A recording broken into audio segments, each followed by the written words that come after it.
मैं अजय सर आप सभी विद्यार्थियों के समक्ष फिर से एमबीबीआई क्वेश्चन लेकर के उपस्थित हूँ। आज हम लोग वर्ग 10 प्लस 2 के विद्यार्थियों के लिए अर्थात इंटर के विद्यार्थियों के लिए विषय राजनीति विज्ञान से भाग ब समकालीन विश्व की राजनीति का पार्ट 2 साम्यवादी जगत का विघटन तथा द्विध्रुवीयता का अंत का पार्ट 2 लेकर के उपस्थित हूँ, क्योंकि इसके पहले हमने पार्ट 1 बना दिया है। आप मेरे चैनल का प्ले लिस्ट में जाकर के देख सकते हैं।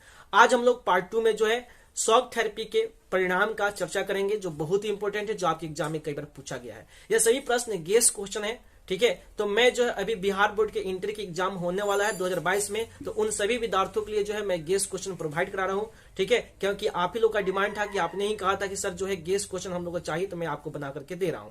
तो आज हम लोग जो है पार्ट 2 में जो है बहुत ही महत्वपूर्ण एमबीबीआई क्वेश्चन का चर्चा करेंगे, जो आपके एग्जाम में कई बार पूछा गया है। और यह प्रश्न आपके एग्जाम में 5 नंबर के पूछे जाते हैं, तो आप जरूर इस पूरे वीडियो को बिना स्किप किए देखने का प्रयास कीजिए। और इसी तरह के गेस क्वेश्चन अगर आपको चाहिए तो आप मेरे चैनल को जरूर सब्सक्राइब कीजिएगा, ठीक है। चलिए समझते हैं वो प्रश्न क्या है। तो यह प्रश्न क्या है मैं आपको बोर्ड पे बताने जा रहा हूं। आप ध्यान से देखिए और आप सभी विद्यार्थी इस बोर्ड पे बने रहिए, मेरे इस वीडियो को ध्यान से देखिए और आप जो है इन सभी वीडियो की बातों को समझिए। मैं जो बता रहा हूं उसको समझिए और उसको नोट करते चलिए अपने कॉपी में, ठीक है, या उसका स्क्रीनशॉट ले लीजिएगा। पहले समझ लेते हैं प्रश्न क्या है, उसको मैं बता दे रहा हूं। तो प्रश्न है कि शॉक थेरेपी क्या है और इसके क्या क्या परिणाम है।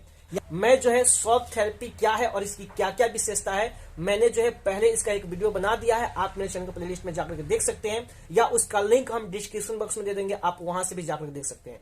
जब तक आप शॉक थेरेपी क्या है और उसकी क्या क्या विशेषता है वह वीडियो नहीं देखिएगा, तब तक यह परिणाम समझने में थोड़ा आपको दिक्कत होगा। इसलिए जितने भी विद्यार्थी हैं वह शॉक थेरेपी का अर्थ और उसकी विशेषताएं जरूर देख लीजिए। उसका लिंक हम आई बटन में भी दे देंगे और डिस्क्रिप्शन बॉक्स में भी दे देंगे, तो आप जरूर उस चीज को देख लीजिएगा, ठीक है।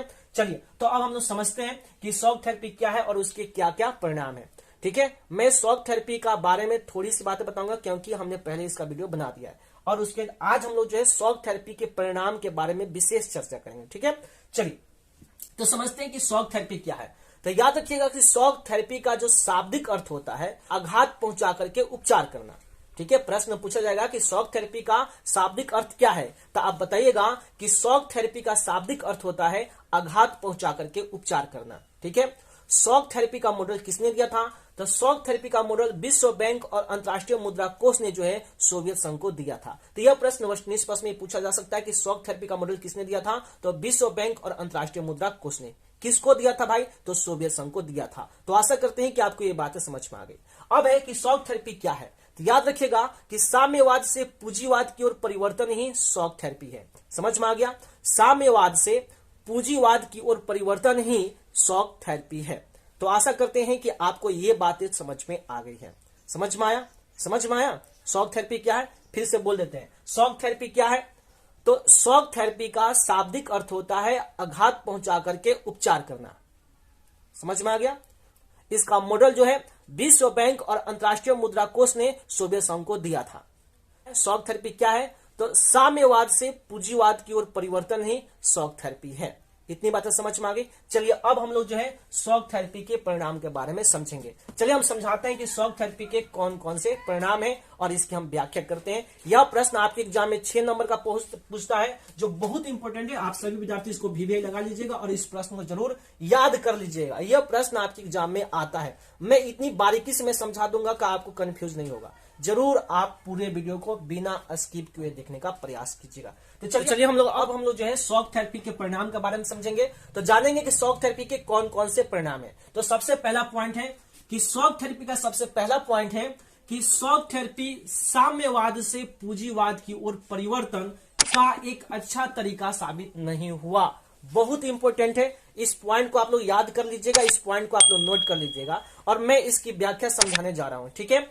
क्या है पॉइंट, मैं फिर से बोल रहा हूं। पहला पॉइंट है शॉक थेरेपी साम्यवाद से पूंजीवाद की ओर परिवर्तन का एक अच्छा तरीका साबित नहीं हुआ। समझ में आ गया। शॉक थेरेपी का सबसे पहला परिणाम है कि शॉक थेरेपी साम्यवाद से पूंजीवाद की ओर परिवर्तन का एक अच्छा तरीका साबित नहीं हुआ।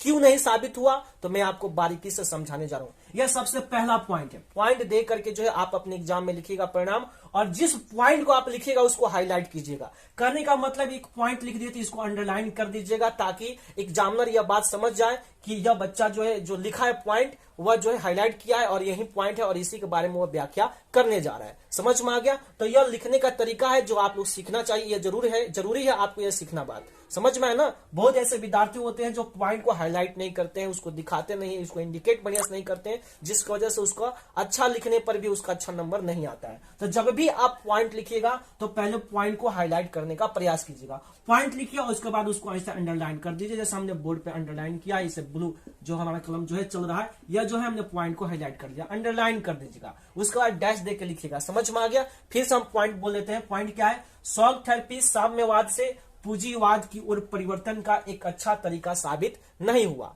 क्यों नहीं हुआ? क्योंकि इसके कारण जो है पूरे क्षेत्र की अर्थव्यवस्था पूरी तरह से तहस नहस हो गई थी। समझ में है ना? सकल घरेलू उत्पाद जो जीडीपी होता है वह कमी देखी गई, माने उसमें काफी कमी आ गई। रूस के आधे बैंक और वित्तीय संस्थान क्या हो गए? दिवालिया हो गए थे। इसलिए जो है शॉक थेरेपी का जो परिणाम था वह बहुत दयनीय था, बेकार था। आपको पता नहीं, सोवियत संघ की विघटन का कारण भी शॉक थेरेपी ही बना। समझ में है ना? शॉक थेरेपी जो है सोवियत संघ का विघटन का कारण भी बन गया। तो ये जो चीज आप लोग समझ में आ गया, आपको पहली पॉइंट समझ में आ गई, पहली पॉइंट समझ में आई। फिर से समझा देते हैं। पहला पॉइंट क्या है कि शॉक थेरेपी साम्यवाद से पूंजीवाद की ओर परिवर्तन का एक अच्छा तरीका साबित नहीं हुआ, क्योंकि इसके कारण पूरे क्षेत्र की अर्थव्यवस्था पूरी तरह से तहस नहस हो गई। सकल घरेलू उत्पाद जो जीडीपी होता है उसमें काफी कमी देखी गई और रूस के आधे बैंक और वित्तीय संस्थान जो है दिवालिया हो गए। तो इस तरह से जो है शॉक थेरेपी का जो परिणाम था बहुत ही भयावह था, बहुत ही दुखदायी था। चलिए बढ़ते हैं दूसरे पॉइंट की ओर। तो शॉक थेरेपी का दूसरा पॉइंट क्या है, इसको समझ लेते हैं। तो शॉक थेरेपी का दूसरा पॉइंट था कि रूस का औद्योगिक ढांचा नष्ट हो गया। रूस का औद्योगिक ढांचा क्या हो गया बाबू? नष्ट हो गया। ऐसा क्यों हुआ? क्योंकि लगभग 90% उद्योग जो है निजी कंपनियों को बेच दिया गया। कितनी? 90% तक। शॉक थेरेपी जब आई तो सोवियत संघ के लगभग 90% ऐसे उद्योग थे जिनको निजी लोगों के हाथों में बेच दिया गया। ठीक है, इसीलिए जो है इसे इतिहास की सबसे बड़ी गराज सेल का नाम दिया गया। तो वेस्टर्न प्रश्न में यह प्रश्न पूछा जा सकता है कि किस देश को इतिहास का सबसे बड़ा गराज सेल कहा जाता है? तो इसका आंसर होगा सोवियत संघ। समझ में आ गया? सोवियत संघ को इतिहास का सबसे बड़ा गराज सेल भी कहा जाता है। तो आपको कंफ्यूज नहीं होनी चाहिए और इस तरह से आपको लॉन्ग क्वेश्चन में एक शॉर्ट क्वेश्चन भी मिल गया है। ठीक है, तो आपके एग्जाम में वेस्टर्न प्रश्न में ही पूछा जा सकता है कि किस देश को इतिहास का सबसे बड़ा गराज सेल कहा जाता है? तो आप क्या बताइएगा? सोवियत संघ को। फिर से बोल देते हैं पॉइंट क्या था दूसरा। तो दूसरा पॉइंट था रूस का औद्योगिक ढांचा का नष्ट हो गया, यानी रूस जो का औद्योगिक ढांचा क्या हो गया बाबू? नष्ट हो गया। यह जो है शॉक थेरेपी का दूसरा परिणाम था। ऐसा क्यों हुआ?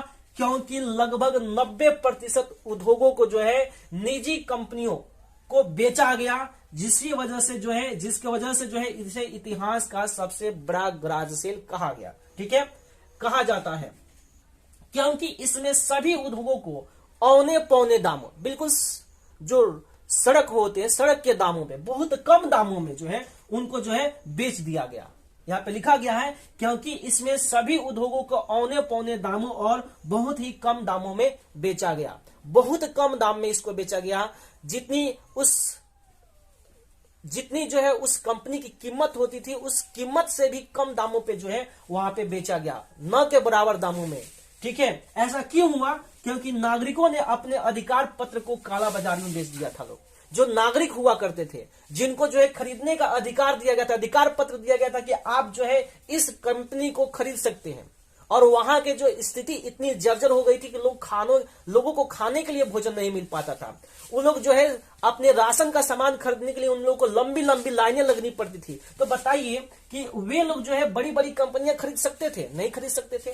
फलस्वरूप क्या हुआ कि वे अपने अधिकार पत्र को कालाबाजारी में बेच दिया, जिसका वजह से जो है वहां पे माफिया वर्ग का उदय हुआ। लोग जो है, जो धनी वर्ग के लोग थे, वो क्या किए? आसानी से उस अधिकार पत्र को खरीद करके वो जो है बहुत कम दाम में, जितनी भी सरकारी कंपनियां बेची जा रही थी बहुत कम दाम में उसको खरीद लिया, जिसकी वजह से वहां पे माफिया वर्ग का उदय हुआ और जिनके द्वारा जो क्या हुआ, अधिकतर जो है आर्थिक गतिविधियों पर जो है इनका अधिकार हो गया। तो इस तरह से जो है शॉक थेरेपी का दूसरा भी परिणाम बहुत दुखदायी था और बहुत ही भयावह था। तो आशा करते हैं कि आपको ये दो परिणाम समझ में आ गए। अगर आपको लगता है कि ये परिणाम सही है और आपके एग्जाम के लिए उपयोगी है, तो आप जरूर इस परिणाम को नोट कर लीजिए या इसका स्क्रीनशॉट ले लीजिए ताकि आप अपने एग्जाम में एक अच्छा स्कोर कर पाए। ठीक है, चलिए तो चलिए हम लोग बढ़ते हैं अब 30 नंबर पॉइंट की ओर। तो 30 नंबर पॉइंट क्या कहता है, ध्यान से समझेंगे सभी विद्यार्थी।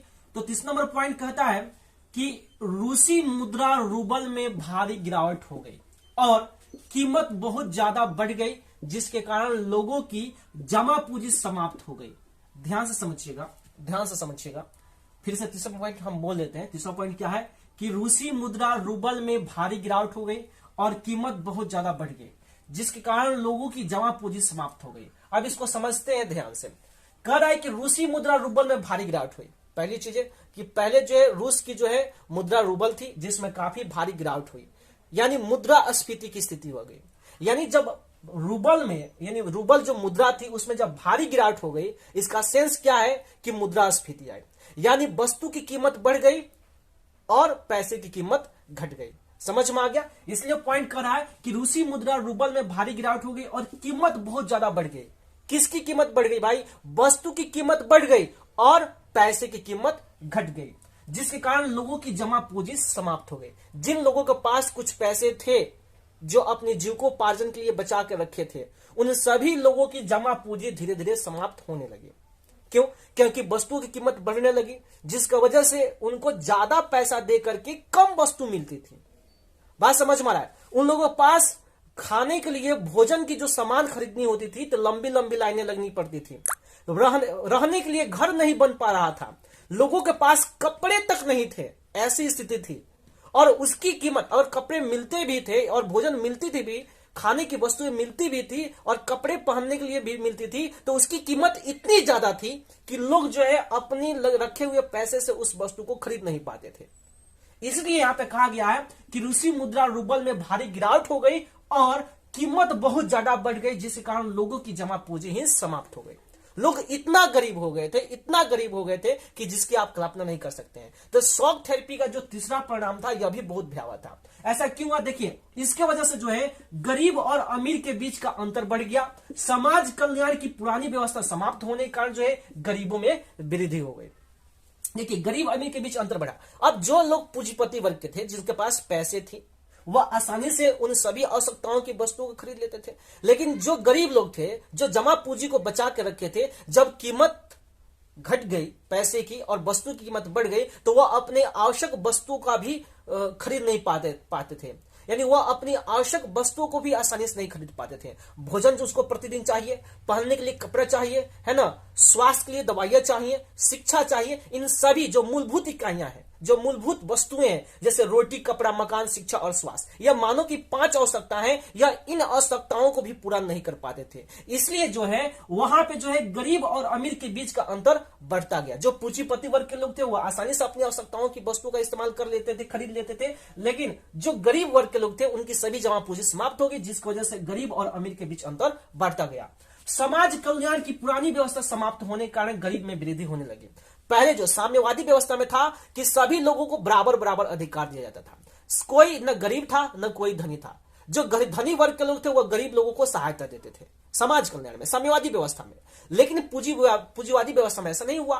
पूंजीवादी व्यवस्था में सब कोई अपने बारे में सोचने लगा, जिसकी वजह से लोग गरीबों की सहायता नहीं करते थे, जिसकी वजह से आसानी से सोवियत संघ में जो है गरीबों की संख्या लगातार बढ़ती गई। और इस तरह से जो है शॉक थेरेपी का जो तीसरा परिणाम था यह भी बहुत ज्यादा भयावह हुआ। लोग इससे काफी दुखदायक महसूस करते थे, बड़ी कष्टदायक महसूस करते थे, और यही शॉक थेरेपी भी जो है सोवियत संघ के विघटन का कारण बना।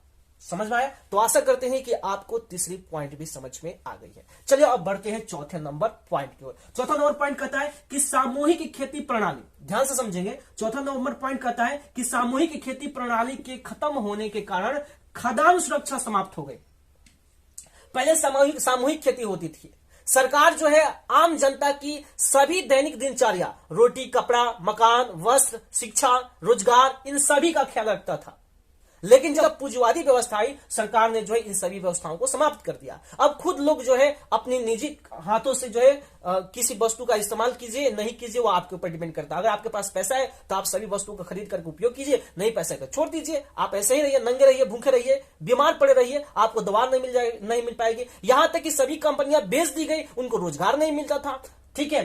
तो यहाँ पे जो है सामूहिक खेती प्रणाली को खत्म होने के कारण जो है खाद्यान्न पर सुरक्षा पर भारी समस्या देखने को मिला। लोगों को भोजन प्राप्त करने के लिए जो है खाने वाली वस्तुओं को खरीदने के लिए जो है दुकानों में लंबी लंबी लाइनें लगनी पड़ती थी।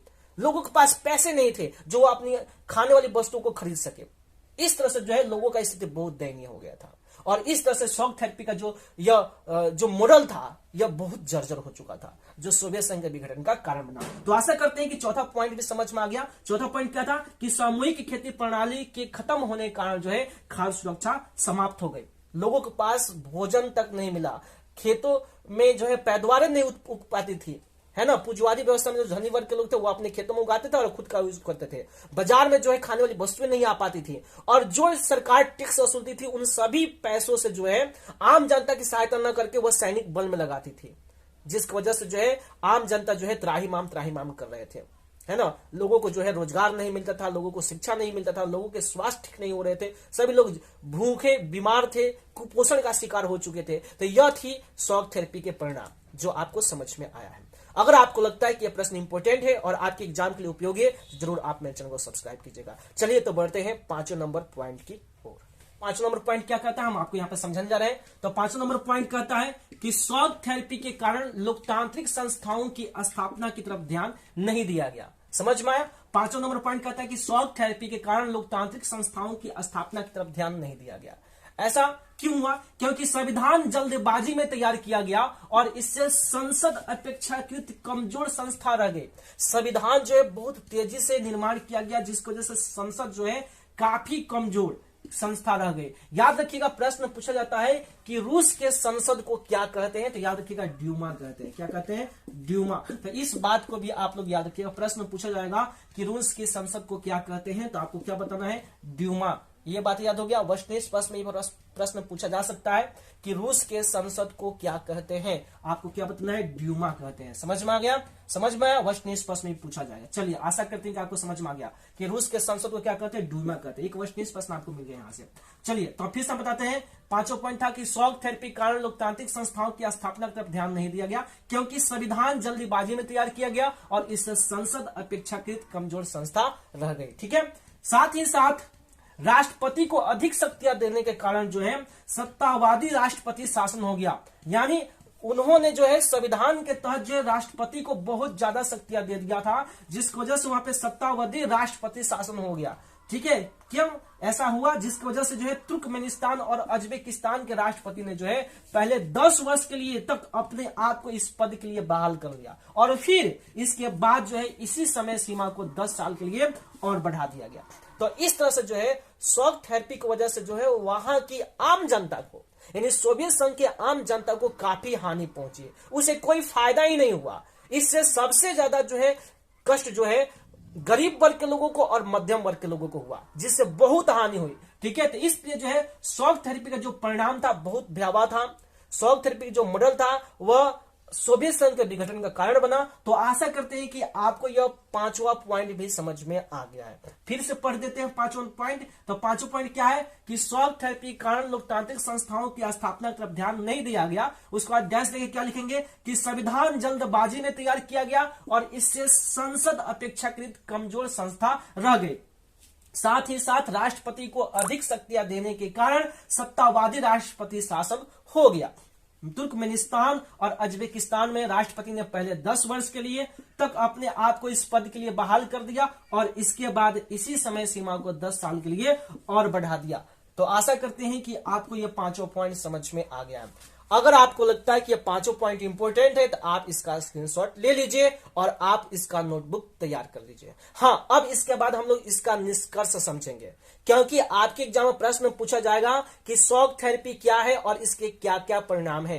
ध्यान रखिएगा, शॉक थेरेपी का वीडियो हमने पहले बना दिया है, उसका लिंक हम डिस्क्रिप्शन बॉक्स में दे देंगे या उसका लिंक हम आई बटन में भी दे देंगे। आप वहां से जरूर जाकर के देख लीजिएगा। ठीक है। साथ ही साथ उस शॉक थेरेपी की विशेषताएं भी देखिएगा, अर्थ एवं विशेषताएं एक ही में है, उसको देख लीजिएगा। उसके बाद जब इस वीडियो को देखिएगा तो ज्यादा फायदा करेगा आपको, क्योंकि प्रश्न पूछा जाएगा कि शॉक थेरेपी क्या है और उसके क्या क्या परिणाम है। तो हम लोग इस वीडियो में ज्यादा परिणाम पर ध्यान दिए हैं, तो इसलिए परिणाम यहाँ पे ज्यादा बेटर से आपको समझाया गया है, ठीक है। और सेक थेरेपी के बारे में भी हमने थोड़ा सा बताया है, तो आप उसको भी देख लीजिएगा, नोट समझ लीजिएगा, ठीक है। तो आप जरूर इस वीडियो को पूरा देखिएगा, और अगर आपको लगता है कि प्रश्न इंपॉर्टेंट है तो जरूर आप जो है मेरे चैनल को सब्सक्राइब कीजिएगा। चलिए, बहुत ऐसे विद्यार्थी होते हैं जो शॉक थेरेपी का निष्कर्ष नहीं लिखते हैं, जो आपको जो है नंबर कम देने का कारण बनता है।